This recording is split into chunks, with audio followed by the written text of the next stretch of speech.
Hi, my name is Jay. I am 15. I wanted to do a little bit of a story time. Honestly, this channel does interviews, as you know, but I don't know. I don't want to post an interview right now. I've got some other videos I've planned, like some story times, which would be interesting, and then also some vinyl reviews and some concert reviews and whatever really comes up. Honestly, it's just, if I can get into a concert for an interview, what else can I do? Can I get press tickets? Can I get maybe do a vinyl? It's just whatever it is. So I appreciate you understanding. And today I wanted to talk about my first time backstage. To set the scene, I've been interviewing at that point for about 3 months now. I had some decent videos, and everything was going pretty well. So I started emailing more people and more people, and one of the bands I really wanted to do an interview with was Dinosaur Jr. I have a history with Dinosaur Jr. because 2 years back, 3 years back, when I did my first real music camp, it was School of Rock for summer, and it was so much fun. And I remember being the best guitarist and the best solos, and meeting this awesome jazz guitarist who I'm still friends with. But someone that made the most profound impact on me was this bassist. I don't know what grade he was in. He was old, and he loved Dinosaur Jr. and he played incredible bass. And so I knew a little bit about Dinosaur Jr., but not enough to converse about it. So on the first day I came home, I listened to a bunch of Dinosaur Jr., and for the rest of the week I was kind of like a fake fan. Because I loved Dinosaur Jr., but I really amped up my love just to appeal to this dude. And we talked about Dinosaur Jr. for forever, and I connected with him. And a couple years down the road, he was talking to me and telling me he went to a Dinosaur Jr. show, which was super exciting. And sadly, we lost touch, but I never forgot his influence that he had on me, which was pretty outstanding. So this was now we go to present day when this is all happening. I was in love with Dinosaur Jr., and so I emailed their publicist, I emailed their manager, and everything was just really slow. I wasn't getting in touch fast enough. I just felt that there must be something else I can do. So I was looking around. Does Jay have an email? No. Lou Barlow have an email? Oh crap, he does. And I remember I didn't get a response for a while.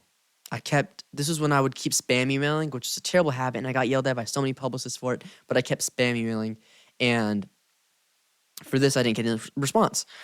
February break came along, and we were going on a cruise for the first time, my family, and I was super excited. I was pumped. We got to the hotel before we were going to get on the cruise at 8 or 9. It was pitch black, and it was storming. It was crazy. We had to run out of the car, and there were puddles, and it was flooding. It was crazy. And I get into the hotel room. Who sent me an email? Lou Barlow, which is absolutely insane. And the funny thing is that over the part of this cruise, I actually got a bunch of really important interviews that would shape who I am right now.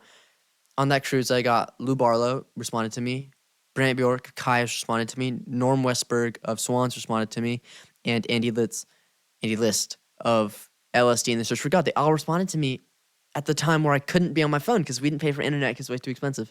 So it was pretty ironic that all these legends are coming up to me the one time I can't talk to them.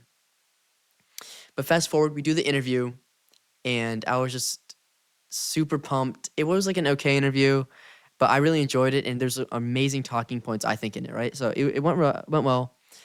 Time passes, and I find out that they're doing a couple Atlanta shows. They're playing a festival, Shaky Knees, and they're doing a late night show. And in my interview, towards the end, I promised that I would make them Indian food with my grandma and bring it to them at a show whenever they come to Atlanta next. So the opportunity arises, and I emailed him, and I was like, hey, do you want to, I don't know, do you want me to get you some chicken? And, I can go watch a show. And, he politely passed on the food, and I'm glad he did because that would have been a logistical nightmare. But he said yes. He said I could go to a show. And he didn't say that I could go to the festival show.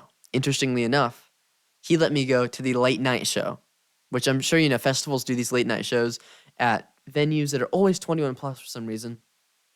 And so I was scared, but it was 21 plus. I was like, there's no way I can go. And Lou said that it's okay. You'll be able to go. So I'm having Dinosaur Jr. on repeat for the next couple weeks, getting amped and getting more and more scared that they won't let me in. The day comes, I actually go to the festival. I saw Queens of the Stone Age. I saw Weezer. I saw The Offspring. It was an incredible day. And I get picked up by my friends because my friends are taking me, and then my mom is also with me, and then their parents. It's just like it's a whole group of fun people. We make it to the venue with 5 minutes before the show starts, so 5 minutes till midnight, and I'm just crapping my pants because there are these big ass bouncers at the front asking for IDs before you even get inside the venue. And I thought it was over, so I like wobbled up to them and I was like, "Hey, do you I'm on guest list. Is there any way what do I do?" I was scared and I was tired. And thank God they let me up, and it's like this dingy club, only 650 cap, walking up these spiral stairs. I make it to the top and there's a massive line behind us, and of course we're holding up line because guest list always holds up lines, and it's a very small club where there's only one entrance. So we're holding up the line. They're scrambling to find the guest list sheets. It's like a minute before the show starts, and they start just randomly taking down names. Except there's a problem. Everyone has backstage passes except for my mom, which moms are very protective, and that didn't really go well. But we didn't have time to chat about it, so there were like sofas, like really weird, nasty sofas. She sat on a sofa. I enjoyed the show; it was incredible. And then the show ends. Right? I see like some of the bouncers move to the side stage, and we had our backstage wristbands, and we go in. I asked my mom if everything's okay. She's like, "Yeah, it's fine." And so we go in, and while we start talking to the band, their manager comes out and asks my mom, "What are you doing? You got to get out." And my mom explains the situation, and she gets like an all access pass, the manager, to get her to take her backstage. And I was so funny, like the shock. And then, of course, Lou, Jay, and Murph were all incredible. I like fist bumped Jay, didn't really say anything to him. And then I sat down on the ground with Lou, and we just, conversed. They were very tired, of course, but great conversations. And Murph, their drummer, was excellent to talk to. We stayed for 20, 30 minutes and then left. Damn. I mean, now I look back and it's crazy. I'm so lucky that I have these contacts and I was able to go see one of my favorite bands only 2, 3 months in. It's I can't even I can't imagine. I was so insanely lucky this year, and I have no one else to thank but people watching and I don't know, managers and people who supported me and people who did all this. So yeah, I mean, I'm sure this was one big run-on sentence, this video. This is my first time doing something like this, so I apologize. I hope you enjoyed. I really hope you did. But yeah, it was crazy. I don't think I will ever go to a late night show again in my life, which is a total lie. I'm completely lying. I'm just saying that so my mom will be happy. But it was beautiful. It was incredible. I never got a shirt. I always try to get shirts from it. I don't have a shirt or anything because they closed down merch. All I have as a memory is this this terrible picture of all of us, and I'm in a Swans shirt, and my hair is like horrible because it's like a whole night of just listening to music, and my Swans shirt is like all extra brown, and it's like stains, and I this is like a like dad lore. You know what they say? It's stories I could tell when I'm older, but I'm glad I could tell it to you. So thank you for watching. I hope you appreciated it. I hope you get to watch some of my other interviews. That would be great.